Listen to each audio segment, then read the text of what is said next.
На денешен ден во 1661 година е роден шпанскиот крал Карлос II, последен монарх од династијата на шпанските Хабсбурговци. Тој на престолот стапил како 4-годишник во 1665 година и владел до 1700 година. Бидејќи немал наследник, по неговата смрт започнала војната за шпанското наследство во која се судриле Франција, Австрија, Англија и Савоја. На овој датум во 1813 година Мексико ја прогласило својата независност.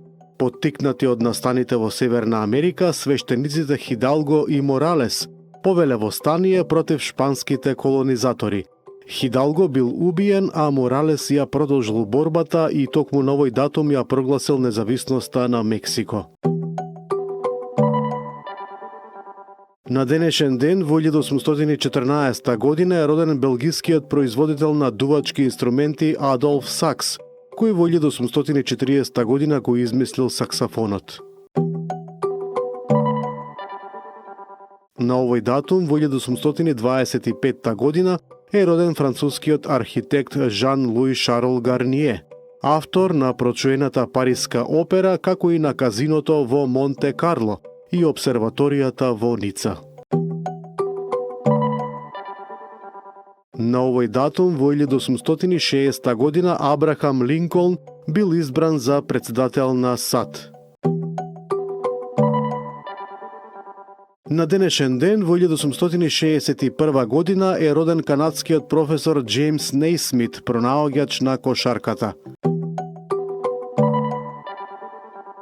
На овој датум во 1880 година францускиот микробиолог Шарл Луи Лаверан ја открил причината за маларијата, откривајќи под микроскоп нова форма на микроорганизми кои ја предизвикуваат болеста. На денешен ден во 1893 година во Санкт Петербург умрел Петар Илич Чајковски, најистакнат руски композитор и еден од најголемите симфоничари на 19 век, автор на Лебедово езеро, Ромео Јулија и Евгений Онегин. На овој датум во 1909 година во Куманово е роден Трајко Прокопиев, истакнат македонски композитор, диригент и прв директор на Средното музичко училиште во Скопје. На овој датум во 1917 година по 5 месеци жестоки борби завршила третата битка кај белгискиот град Ипр во Првата светска војна со над 240.000 загинати. На денешен ден во 1942 година во селото Битуше Гостиварско проработила првата партизанска печатница во Македонија Гоце Делчев. На овој датум во 1943 година советската армија во Втората светска војна ги протерала германците од Киев, кој бил повеќе од 2 години под окупација. На денешен ден во 1999 година австралиците на референдум ја отфрлиле идејата за укинување на монархијата и воведување република.